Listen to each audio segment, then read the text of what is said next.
শীতের বিকেল, গঙ্গার ধারে বসে থাকা চার বন্ধু, হাসি খুনসুটি আর এক প্লেট ফুচকার লড়াই।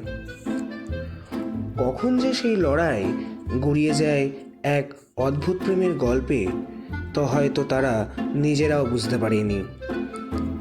নমস্কার শ্রোতা বন্ধুরা, আপনারা শুনছেন গোধূলি বেলার গল্প, যে গল্পগুলো লেগে থাকে হৃদয়ের প্রতিটি কোণায়।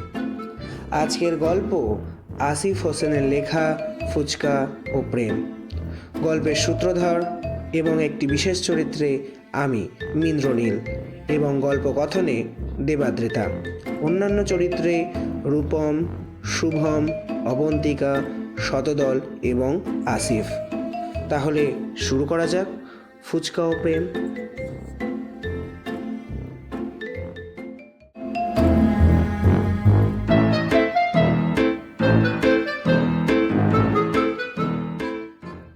প্রিন্সেপ ঘাট, শীতের বিকেল। স্কটিশ চার্চে ইংলিশ নিয়ে বিয়ে পড়া চার বন্ধু গল্প করছে আর তাদের প্রিয় ফুচকাওয়ালার অপেক্ষা করছে ঘাটের পাশে বসে। রোহিত বলল, না রে, বুঝলি তো, মেয়েটা সত্যিই ভালো। যদি প্রেমে ফেলতে পারি না, ওফ, খেলা একেবারে জমে যাবে। অর্ণব বলল, বাস, ছেলে আমাদের প্রেমে পড়েছে দেখছি। তা সস্তার রোমিও বাবু, মেয়েটার নাম কি? আরিয়ান বলল, মেয়েটার বাড়ি কোথায় জানিস? তার চেয়েও বড় কথা, আমাদের সিনিয়র কি জুনিয়র সেটা জানিস কিনা আমার সন্দেহ হচ্ছে।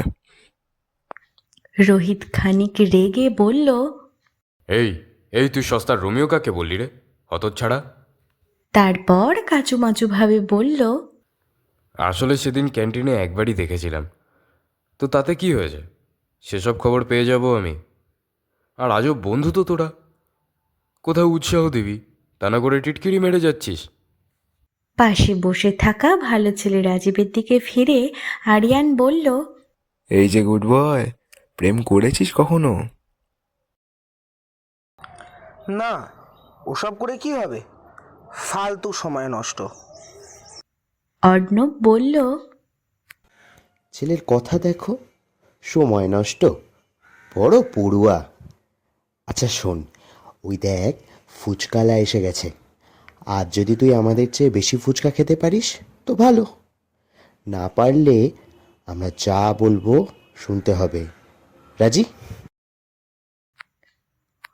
অন্যরা সহমত থাকায় তার মতামতের কথা আর জানা গেল না। ফুচকা খাওয়া শুরু হলো, কিন্তু রাজীব সত্যি ফুচকা ভালো খায়। হঠাৎ আরিয়ান অন্য দুজনের দিকে চোখ মেরে ফুচকাওয়ালার কানে কানে বলল, দাদা ভালো করে ঝাল দাও তো বেশি করে, ঠিক জমছে না। ফুচকাওয়ালা যেন চোখের ইশারাতেই বলল, আচ্ছা, এই ব্যাপার, ঠিক আছে, এবার দেখো কেমন ঝাল দিই। এরপর 15 নম্বর ফুচকা। রাজীব মুখে দিয়ে খানিকক্ষণ আগের মতো খেয়ে যাচ্ছিল, হঠাৎ থেমে গেল, কিন্তু কিছু বলল না। এরপর পরপর ঝালওয়ালা ফুচকা খেতে খেতে 22 নম্বরে এসে এমন অবস্থা হলো, মুখে একটা, হাতে একটা, আর পাত্রে আরও একটা। ওইদিকে মুখ লাল, ঘেমে একাকার হয়ে গেছে। অর্ণব বলল, ঝাল লাগছে বাবু, মিষ্টি খাবে? আরিয়ান হেসে বলে উঠল, তো বললে কম্পিটিশনটা থামানো যেতে পারে। সেই মতো রাজীব আর এগোতে পারল না, কিন্তু অন্যরা সবাই 30টা খেয়ে ফেলেছে ততক্ষণে। রাজীব বলল, এবার রাহুল বলে উঠল, তা বাবু, ওই যে চায়ের দোকানে দুটো মেয়ে বসে আছে, যাও তো গিয়ে একজনকে প্রপোজ করো। রাজীব কাচুমাচু ভাবে বলল, ফুচকাটা। আচ্ছা শোন, ভালো বুদ্ধি এসেছে, মেয়েটা তোর প্রপোজাল এড়াতেই পারবে না। গিয়ে বলবি, আমি যদি ফুচকা হই, তুমি আমার টক জল। অন্যরা মিটিমিটি হাসতে লাগলো। রাজীব কথা মতো গিয়ে একটি মেয়েকে বলল,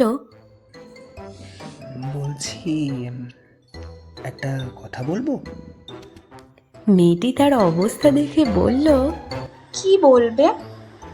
রাজীব বলল, তুমি না না আমি যদি ফুচকা হই, না সরি, আমি টক জল, তুমি ফুচকা, ধুর, এসব প্রপোজাল আমার দ্বারা হবে না।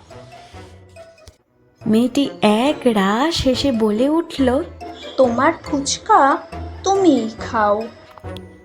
বলে চলে গেল। পিছনে তিনজন হাসতে লাগলো। আরিয়ান বলল, সাবাস মেরে শের। আরে এমন প্রপোজাল তো কলকাতার ইতিহাসে প্রথমবার রে।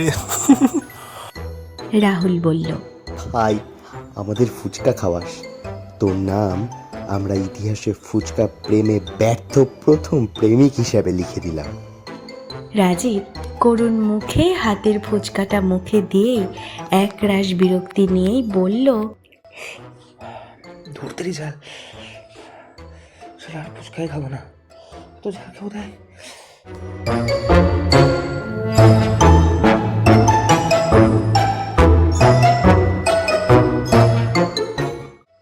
ফুচকার ঝালে যেমন চোখে জল আসে, তেমনি জীবনের কিছু মুহূর্ত হাসির মধ্যেও রেখে যায় এক অদ্ভুত স্মৃতি। রাজীবের সেই প্রপোজাল হয়তো ব্যর্থ ছিল, কিন্তু গল্পটা সেটা একেবারে সফল। এতক্ষণ আপনারা শুনছিলেন গধূলিবেলার গল্পের আজকের পর্ব, আসিফ হোসেন রচিত ফুচকা ও প্রেম। ভালো লাগলে লাইক, শেয়ার আর সাবস্ক্রাইব করতে ভুলবেন না কিন্তু। আর আপনার জীবনের এমন মজার গল্প থাকলে আমাদের সাথে শেয়ার করতেই পারেন। আবার দেখা হবে আর একটা গল্পে, আর একটা গধূলিবেলায়। ততদিন ভালো থাকুন, ভালোবাসায় থাকুন। নমস্কার।